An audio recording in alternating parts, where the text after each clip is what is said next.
Heute backen wir richtig leckere Weizenbrötchen mit Sauerteig oder mit Pulisch. Hallo, Nico hier. Schön, dich zu sehen. Die Brötchen sehen zwar nicht danach aus, aber die sind wirklich sehr einfach zu machen. Legen wir los, das wird richtig lecker. Entweder vor dem ins Bett gehen oder am frühen Morgen setzen wir den Sauerteig an. Dafür geben wir 30 Gramm Wasser, 30 Gramm Anstellgut und 70 Gramm Weizenmehl Typ 55 in eine Schüssel und verkneten alles zu einem festen Sauerteig. Dadurch, dass wir so viel Mehl verwenden, wird der Sauerteig schön mild. Insgesamt werden die Brötchen sehr mild, die Säure ist sehr dezent. Den Teig zu einer Kugel formen, in einen Becher legen und flach drücken. Den Becher mit einem Stück Stoff oder Küchenpapier abdecken und den Sauerteig für 8 bis 12 Stunden reifen lassen. Wie lange es dauert, bis dein Sauerteig reif ist, hängt natürlich von deinem Anstellgut ab. Besonders aktive sind durchaus schon in 7 bis 8 Stunden reif. Damit ich weiß, wann der Sauerteig sein Volumen verdoppelt hat, besser verdreifacht, markiere ich mir die Höhe mit einem Gummiband. Ich habe am Anfang gesagt, dass wir auch einen Pulisch machen. Da wusste ich noch nicht, dass ich mich umentscheide und stattdessen einen Bieger mache. Das Rezept für die Brötchen stammt nämlich aus Rom und da passt ein italienischer Bieger eindeutig besser. Für den Bieger werden 40 Gramm Wasser, 1 Gramm frische Hefe oder 0,3 Gramm Trockenhefe und 90 Gramm Weizenmehl Typ 55 miteinander verknetet. Das wird nicht ganz gelingen, da der Bieger sehr trocken ist. Das ist auch richtig so, also bitte nicht wundern. Den Bieger auch in einen Becher geben, abdecken und bei Raumtemperatur 8 bis 12 Stunden reifen lassen. Egal ob Bieger oder Sauerteig, die weitere Verarbeitung ist die gleiche. Am Ende vom Video gibt es aber beide Versionen zu sehen. Um uns die Arbeit zu erleichtern und später weniger kneten zu müssen, setzen wir uns einen Autolyseteig an. Dafür geben wir 185 Gramm Wasser und 330 Gramm Weizenmehl Typ 55 in eine Schüssel und vermischen beides, bis es zusammenhält. Es empfiehlt sich, eine Teigkarte zur Hand zu haben, um den Teig von der Schüssel zu lösen. Den Teig dann auf der Arbeitsfläche so lange weiterkneten, bis er glatt ist und sich keine Mehlnester mehr darin befinden. Den Teig zu einer Kugel formen, in die Schüssel legen und abdecken. Den Teig für 2 Stunden quellen lassen. Ich möchte noch erwähnen, dass ich alle Zutaten noch einmal unterhalb vom Video in der Infobox aufgeschrieben habe. Dort befindet sich auch ein Link zu meiner Homepage, auf der es das ganze Rezept noch einmal zum Nachlesen gibt. Für den Brötchenteig 110 Gramm vom Sauerteig abwiegen oder den gesamten Bieger verwenden und zum Autolyseteig geben. Dazu kommen noch 5 Gramm frische Hefe bzw. 2 Gramm Trockenhefe und 5 Gramm aktives Backmalz oder alternativ 8 Gramm Honig. Durch die zusätzliche Hefe reift der Teig schneller und die Brötchen werden schön mild, haben durch Sauerteig oder Bieger aber dennoch ein feines Aroma. Die Zutaten so weit verkneten, bis alles zusammenhält und dann für 3 bis 4 Minuten auf der Arbeitsfläche durchkneten. Der Teig ist relativ fest, da muss man schon ordentlich zupacken. Anschließend geben wir 8 Gramm Salz dazu und kneten noch für 5 Minuten weiter.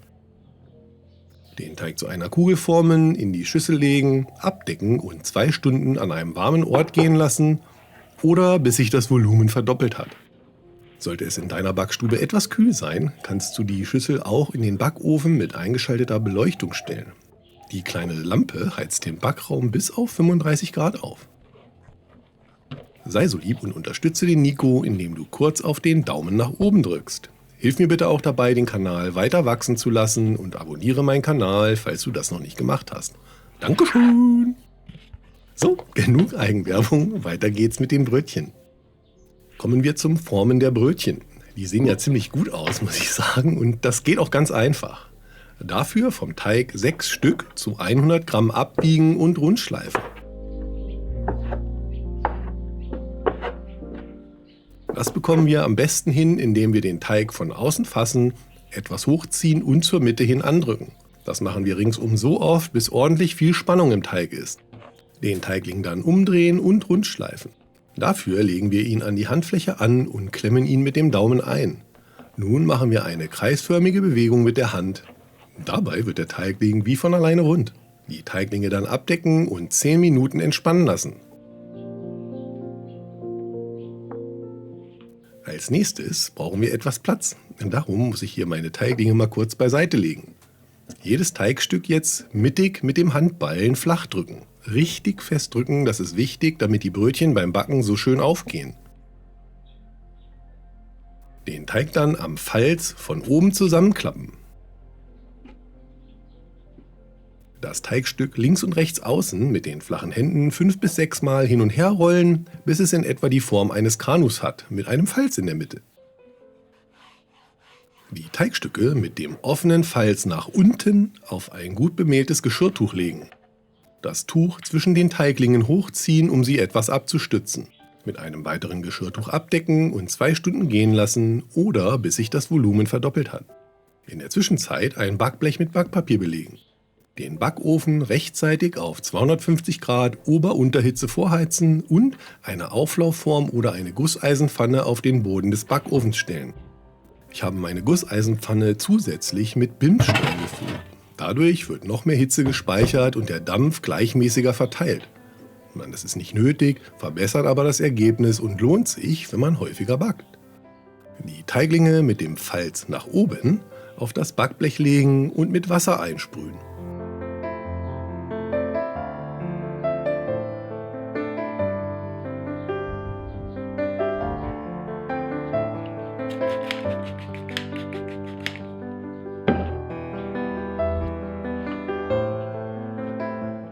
Das Blech in den Ofen schieben, mittlerer Einschub und etwa 8 Eiswürfel in die Form am Boden geben. Die Ofenklappe schließen und die Brötchen für 15 bis 18 Minuten goldgelb backen. Anschließend herausnehmen und auf einem Gitter abkühlen lassen.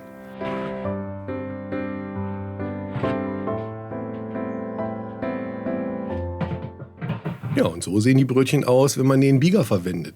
Ich habe das Gefühl, dass sie mit dem Bieger sogar noch ein bisschen knuspriger werden.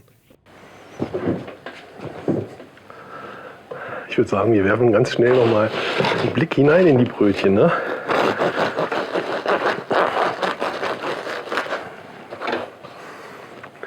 Sieht doch wohl super aus, oder? Also ich meine, für die können sich sehen lassen und genauso lecker schmecken die auch. Mir läuft wieder das Wasser im Mund zusammen und ich möchte da jetzt eigentlich ganz dringend reinbeißen. Aber bevor ich das mache, bedanke ich mich recht herzlich bei dir fürs Einschalten. Dankeschön, dass du mich bisher begleitet hast. Ich hoffe, du hast jetzt ganz große Lust bekommen, in die Küche zu gehen und deine eigenen Weizen-Sauerteigbrötchen oder mit Pulisch zu backen. Das gesagt, der Nico ist weg. Tschüss, bis zum nächsten Mal. Vielleicht in diesem Video hier oder in diesem. Tschüss, hier. Weizen-Sauerteigbrötchen backen gehen. Das ist richtig lecker.